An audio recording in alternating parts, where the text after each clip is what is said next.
Cabin Mate 24-hour study hall and workspace. Mobile app download చేసుకొని ఇప్పుడే మీ cabin book చేసుకోండి. కశ్మీర్లోని పహల్గామ్లో టూరిస్టుల మీద చేసినటువంటి దాడి మొత్తం దేశవ్యాప్తంగా ముష్కరులను చంపేయాలి అన్నంత కసిని రేపెత్తించినటువంటి పరిస్థితి. ప్రస్తుతం మనతో పాటు ఉన్నారు బీజేపీ ఎంపీ మెదక్ రఘునందన్ గారు. ఒకసారి ఆయనతో మాట్లాడదాం. ఏం చెప్తారు? ఎందుకంటే కొంత నిఘా వర్గాల వైఫల్యం ఉంది అని చెప్పి కొంతమంది మాట్లాడుతున్నారు. ఏం చెప్తారు? సార్తో మాట్లాడదాం ఒకసారి. సార్ నమస్తే అండి. ఇంటెలిజెన్స్ కొంచెం వైఫల్యం చెందింది ఈ విషయంలో కొంతమంది మాట్లాడుతున్నారు సార్. సేమ్ టైము ఒక కర్ణాటక ఆమె ట్వీట్ చేశారు సార్. ఆమె హస్బెండ్ని చంపేటప్పుడు మమ్మల్ని కూడా చంపేయండి అని ఆమె కొడుకు, తండ్రిని చంపుతుంటే కొడుకు, ఆమె ఇద్దరు కూడా అడిగితే మిమ్మల్ని చంపము, మేము ఎలా చంపామో మీరు వెళ్ళి మోడీకి చెప్పండి అని చెప్పేసి వాళ్ళు మాట్లాడారంటే అంత దారుణంగా పాశవికంగా చేయాల్సిన అవసరం ఏముంది? బట్టలు తీసి మరి వాళ్ళు ఏ జాతి వాళ్ళు లేకపోతే ఏ మతం వాళ్ళు అని చెప్పేసి వెతికి మరీ చంపారంటే ఇంత దారుణమైనటువంటి సంఘటన జరగాల్సిన అవసరం ఉందా సార్ అసలు దేశంలో? ముందుగా పహల్గాంలో జరిగినటువంటి ఉగ్రవాదుల ఊచకొత్తలో మరణించినటువంటి అమాయకులైనటువంటి టూరిస్టులు ఎవరైతే కశ్మీర్ అందాలని చూద్దామని కశ్మీర్ భారతదేశ భూభాగంలో అంతర్భాగం అయిన తర్వాత నరేంద్ర మోడీ గారి నాయకత్వంలో ప్రశాంత వాతావరణం లోపల ప్రజా జీవితాన్ని గడుపుతున్నటువంటి అమాయకులైనటువంటి వ్యక్తులు, కశ్మీర్తో సంబంధం లేని వ్యక్తులు, వీళ్ళ రాకపోకల వల్ల కశ్మీర్కి ఆదాయం పెరిగి కశ్మీర్ ప్రపంచంలో ఒక మంచి స్థానాన్ని సంపాదించుకోబోతున్నటువంటి తరుణంలో పిడికడి మంది ముష్కరులు కావాలని ఈ దేశంలో ఉన్నటువంటి శాంతి భద్రతల్ని కొల్లగొట్టేందుకు వక్ఫ్ బిల్ని భారత పార్లమెంటు పాస్ చేసిన సందర్భంలో నరేంద్ర మోడీ గారి నాయకత్వం రోజు రోజుకి మరింత బలపడుతున్న సందర్భంలో దేశంలో ఏదో జరుగుతుంది అనేటువంటి ఒక కుట్రపూరితమైనటువంటి దొంగ దెబ్బ కొట్టేటువంటి ప్రయత్నాన్ని సగటు భారతీయులుగా ప్రతి ఒక్కరం కూడా ఖండించాల్సినటువంటి అవసరం ఉంది. చాలామంది టీవీ ఛానళ్ళకి వచ్చి మాట్లాడేటువంటి సూడో సెక్యులర్లు, మేధావులు, విదేశాలకు వెళ్ళి వచ్చేటువంటి పైసలకి జీతానికి పనిచేసేటువంటి నటిస్తున్నటువంటి విశ్లేషకులు ఎవరైతే ఉన్నారో వాళ్ళందరూ ఇలా నోర్లు ఎందుకు మూసుకొని ఉన్నారనే చెప్పాలి. సెక్యులర్ దేశం అని చెప్తే నీదే మతం అని చెప్పి ప్యాంటిపు డ్రాయరిపు అని చెప్పి అంత దారుణంగా హింసించి చంపితే కూడా ఇంకా ఉగ్రవాదులను వెనకేసుకొచ్చేలాగా ఇది ఇంటెలిజెన్స్ వైఫల్యమని, పోలీసు వాళ్ళు లేరని ఇట్లా రకరకాలు మాట్లాడేటువంటి మూర్ఖులకి నాదొక సూటి ప్రశ్న. ఈ దేశ ప్రధానిగా ఇందిరాగాంధీ గారు తన బిల్డింగ్లో ఉంది, తన బిల్డింగ్లో ఉంది.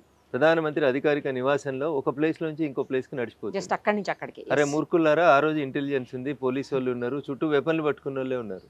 దొంగ దెబ్బ కొట్టాలనుకునేటువంటి ఎదవలకి ఇంటికో పోలీసుని ఇంటికొక ఇంటెలిజెన్స్ని పెట్టినా నేను చేయడానికి రాను.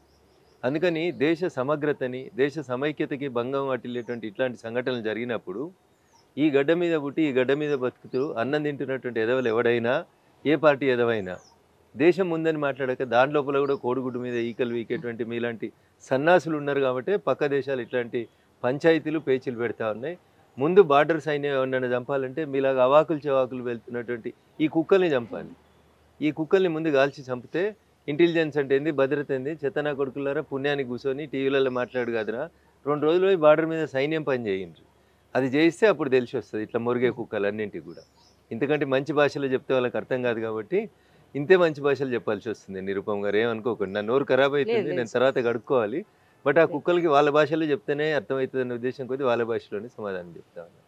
ఇది దేశ భద్రత గురించి మాట్లాడాల్సినటువంటి అంశం అయితే వెస్ట్ బెంగాల్లో బంగ్లాదేశ్ తోటి ఉన్నటువంటి బార్డర్లో 450 కిలోమీటర్లు కంచె గోడ కడదామంటే ఘటనిస్తలేదు వెస్ట్ బెంగాల్ ముఖ్యమంత్రి. దాని గురించి చర్చించుర్రా టీవీ ఛానళ్ళల్లో దమ్ముంటే అది మాట్లాడి ఆ బార్డర్ని ఎందుకు మోడీ గారు తొందరగా క్లోజ్ చేస్తలేరని మాట్లాడుండ్రు. ఈ దేశం ఏమాత్రం సుభిక్షంగా ఉంది, ప్రశాంతంగా ఉంది. ఈ దేశ పౌరులంతా ఎవరి పని వాళ్ళు చేసుకుంటున్నటువంటి తరుణంలో ఎదుగుతున్న దేశ ఆర్థిక వ్యవస్థను దెబ్బగొట్టేందుకు, జమ్మూ కాశ్మీర్ ఇంకా జనజీవన స్రవంతిలో గలవలేదని చెప్పేందుకు మోడీ గారి ప్రభుత్వం చెప్తున్నటువంటి జమ్మూ కాశ్మీర్ ప్రశాంతంగా ఉందనేటువంటి వాదనని కాదని చెప్పేందుకు మీరు ఇట్లా చేసినటువంటి దొంగ దెబ్బ తప్ప ఇది భారతదేశం యొక్క ప్రతి పౌరుడు irrespective of caste, creed, race, region, religion మనిషి అనేటువంటి ప్రతి ఒక్కరు కూడా స్పందించాల్సినటువంటి సందర్భం. దీని మీద కూడా ఎవరైనా పెడార్థాలు, నానార్థాలు, విపరీతార్థాలు చేస్తున్నారంటే వాళ్ళని తీసుకుపోయి సైన్యం ఏం పనిచేస్తుందో బార్డర్లో పని చేపించి వీళ్ళని అక్కడ చచ్చిపోయిన తర్వాత కాకుల గద్దలకి వీళ్ళ శవాలను వేస్తే బాగుంటుంది అనేది నా సూచన. సార్ అసలు ఇంత ఘోరంగా, ఇంత అన్యాయంగా అసలు సంబంధం లేనటువంటి వ్యక్తుల్ని చంపితే మొత్తం పిల్లలతో సహా దేశంలో ఉన్న ప్రతి ఒక్కళ్ళు, భారతీయుడు అనే ప్రతి ఒక్కళ్ళు కూడా వాళ్ళకి సమాధానం సరైన రీతిలో చెప్పాలి అని ఫీల్ అవుతున్నటువంటి సందర్భం ఇది. సో మోడీ గారు కూడా నిన్న సభలో మాట్లాడారు, ఎలక్షన్ సభకు వచ్చినప్పుడు అక్కడ మాట్లాడారు.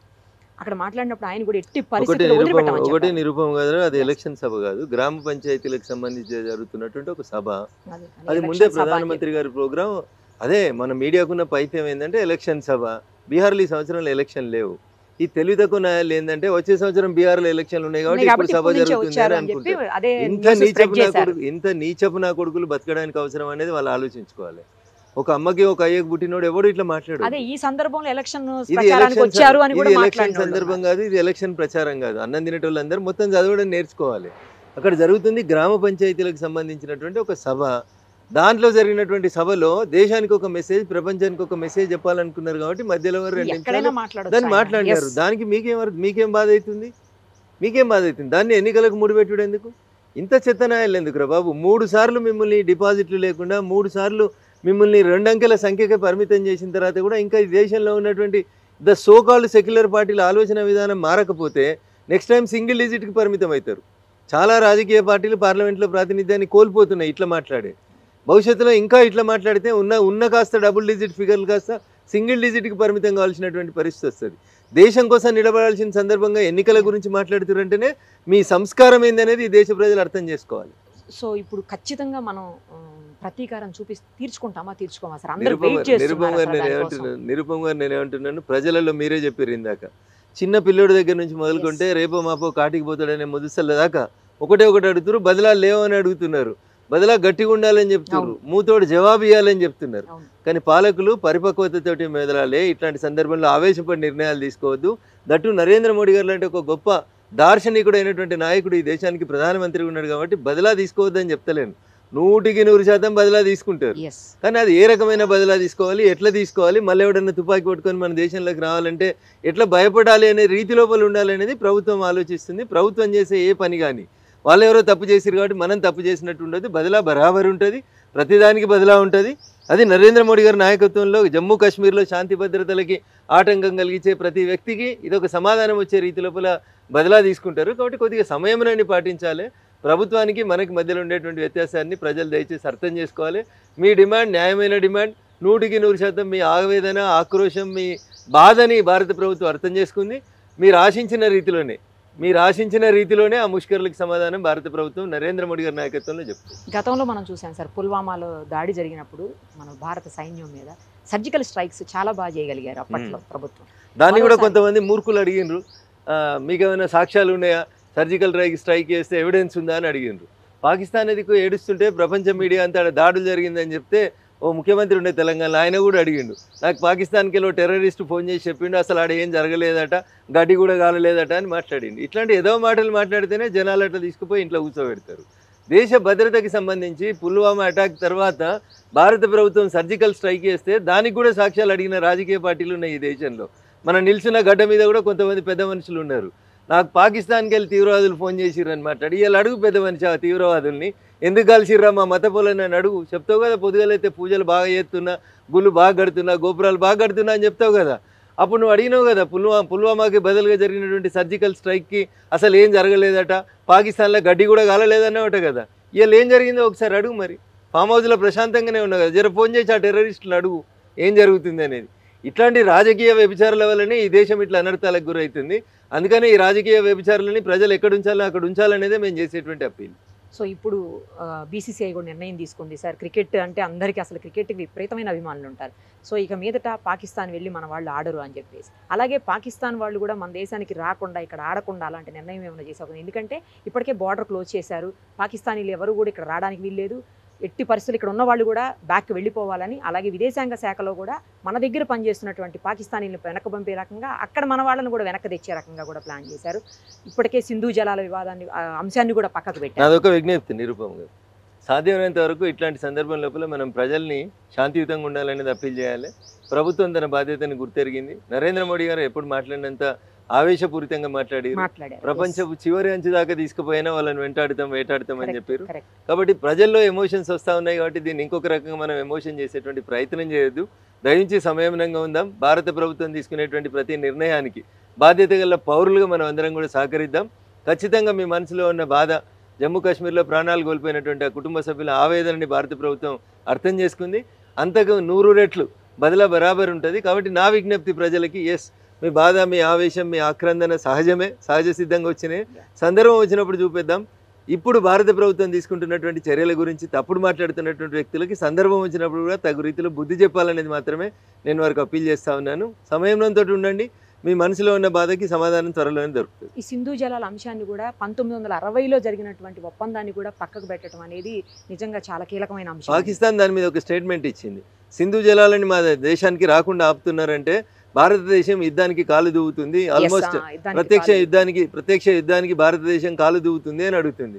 ఇప్పుడు నా దేశం ప్రశాంతంగా ఉన్నప్పుడు, నా దేశ ప్రజలు పౌరులు ప్రశాంతంగా ఉన్నప్పుడు, నా దేశ పౌరులకి వచ్చి మీరు అనవసరమైనటువంటి గందరగోళమైనటువంటి పరిస్థితిని తీసుకొచ్చి ఆర్టికల్ 370 తర్వాత జమ్మూ కాశ్మీర్లో ప్రజాస్వామ్యబద్ధంగా ఎన్నికలు జరిగి ప్రజలు ఎన్నుకున్నటువంటి ఒక ప్రభుత్వం పాలిస్తున్న సందర్భంగా భారతదేశంలో శాంతి భద్రతలు క్షీణించినాయని అమెరికా ఉపాధ్యక్షుడు ఈ దేశానికి వచ్చిన సందర్భంగా ఒక తప్పుడు సంకేతాలు ఇచ్చేందుకు చేసినటువంటి ఒక చిల్లర పనిని అంతకంటే 100 రెట్లు గట్టిగానే సమాధానం ఇవ్వాల్సినటువంటి అవసరం ఉందని భావిస్తా ఉన్నాం.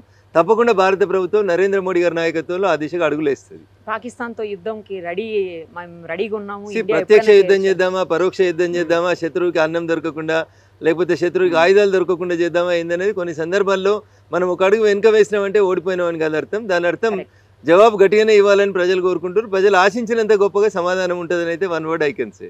ఒకటే స్ట్రైట్ క్వశ్చన్ సార్, యుద్ధం జరుగుతుందా పాకిస్తాన్తో? మనకి గతంలో యుద్ధం జరిగితే వచ్చిన ఫలితాలు ఏమున్నాయో పాకిస్తాన్ గుర్తుండే ఉంటుంది.